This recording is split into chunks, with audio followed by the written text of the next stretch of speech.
तो दोस्तों क्या हाल है आपका। उम्मीद करता हूँ कि आप अच्छे होंगे। वेल तो दोस्तों आज हम आपको कुछ ऐसे लोगों से मिलवाने जा रहे हैं जिनकी हरकतें आपको हंसा हंसा कर लोटपोट कर देंगी। इसीलिए आपसे रिक्वेस्ट है कि इस वीडियो को आखिर तक जरूर देखिएगा। तो चलिए शुरू करते हैं आज का ये वीडियो। सबसे पहले मिलिए इन लोगों से। देखिए कैसे ये लोग अपने गाड़ी के अंदर दो बैलों को लेकर जा रहे हैं। वो तो इन्होंने केवल 2 ही बैलें खरीदी थी, वरना गाड़ी में तीसरी की भी जगह थी।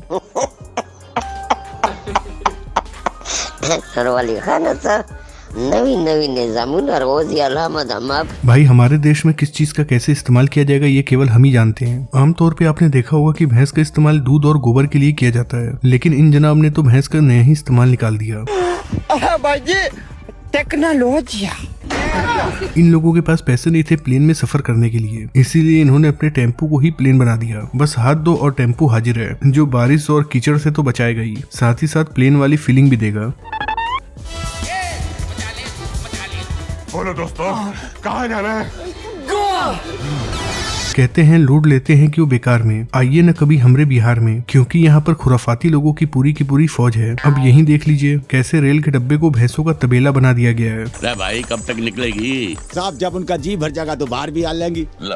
अरे बावड़ी पूछ, उस तो जाके बोल। आज इन दीदी के पास पहली बार स्कूटी आई, इसीलिए ये स्कूटी लेकर निकल पड़ी चलाने के लिए। लेकिन भाई पापा की परियां अगर पहली बार स्कूटी चलाएं तो कोई ना कोई कांड तो जरूर होगा। आज हमारी पूरी फटी हुई है। क्यों?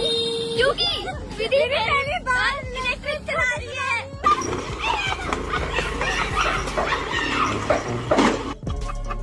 है। ऐसे ही इन दीदी के हाथ में भी पहली बार स्कूटी आ गई और ये स्कूटी लेकर निकल पड़ी, वो भी अपने दोस्तों के साथ। फिर देखिए क्या होता है। और हम उसके फर्स्ट टाइमर्स हैं।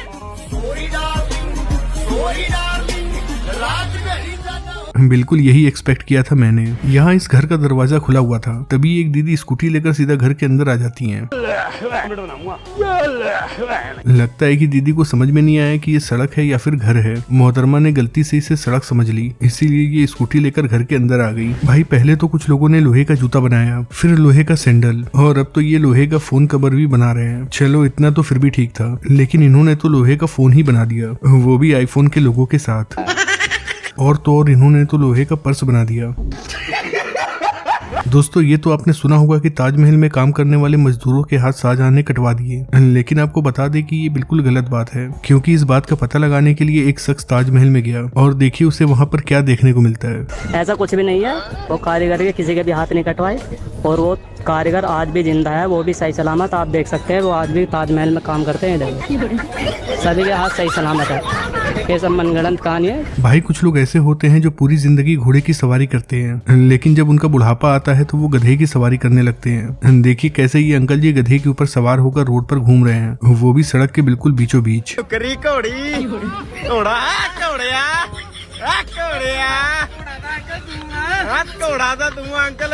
ये मोहतरमा सभी का इंटरव्यू ले रही थी। इंटरव्यू लेते लेते ये मोहतरमा इस लड़के के पास आ जाती हैं और पूछती हैं कि एक फैमिली में कितने बच्चे होने चाहिए। तो ये कहते हैं कि 2 से 3 होने चाहिए। एक फैमिली में कितने बच्चे होने चाहिए?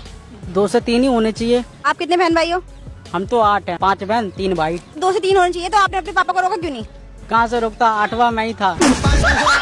बात तो बिल्कुल सही है। यहाँ ये दीदी स्कूटी चलाते चलाते आ रही थी और फिर ये स्कूटी लेकर सीधा नाले में चली जाती है। वो तो शुक्र है कि मोहतरमा नाले में गिरने से बच गई, वरना इनका मुंह सीधा नाले में चला जाता। ये दीदी अपनी स्कूटी लेकर निकल पड़ी, वो भी इतनी खराब सड़क पर। ऐसे में इनके साथ होना भी क्या था। ये अंकल जी रोड के किनारे बैठे हुए थे, तभी एक पापा की परी स्कूटी से आती है और स्कूटी अंकल जी के बिल्कुल पास लाकर खड़ी कर देती है, और फिर अंकल जी से कहती है कि आप सड़क के बिल्कुल बीचों बीच बैठे हुए हैं, इसलिए यहाँ से हट जाइए। अंकल जी नहीं हटते हैं और कहते हैं कि इतना रास्ता तो है, वहाँ से चली जाओ। फिर देखिए मोहतरमा स्कूटी कहाँ से निकालती है।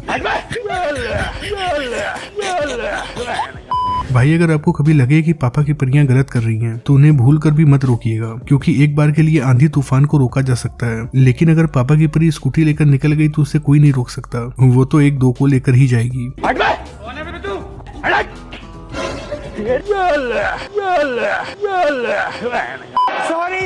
कैसे लोग रहते। यहाँ ये तीनों पापा की परियां स्कूटी पर बैठकर पेट्रोल डलवाने के लिए आई थी, लेकिन दीदी जब ब्रेक लगा रही थी तो ब्रेक लगी नहीं पाई और मोहतरमा स्कूटी सीधा पेट्रोल पंप में ठोक देती हैं।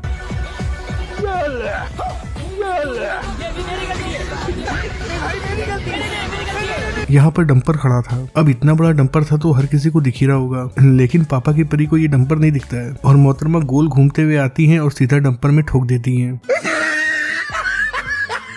इन्हें इतना तो पता होता है कि स्कूटी चलाते समय हेलमेट लगाना चाहिए, पर ये नहीं पता होता है कि दिमाग भी लगाना चाहिए। यहाँ ये दोनों पापा की परियां स्कूटी लेकर फंस गई हैं। उसके बाद ये हरे सूट वाली लड़की इससे कहती है कि तुम यहाँ से स्कूटी निकालो। फिर देखिए कैसे ये मोहतरमा यहाँ से स्कूटी निकालने में लग जाती हैं। आपको लग रहा होगा कि दीदी आसानी से बैक कर सकती हैं, लेकिन नहीं, लेकिन भाई बिल्कुल भी नहीं। ये तो पापा की परियां हैं। ये दीदी मुझे बिल्कुल सही लग रही है क्योंकि इन्होंने मुड़ने के लिए इंडिकेटर दिया है। अब देखते हैं कि दीदी लेफ्ट मुड़ती है या फिर राइट। अरे भाई दीदी तो बिल्कुल सही जा रही है, लेकिन ये क्या, आखिर कर ही दिया ना गुड़ गोबर।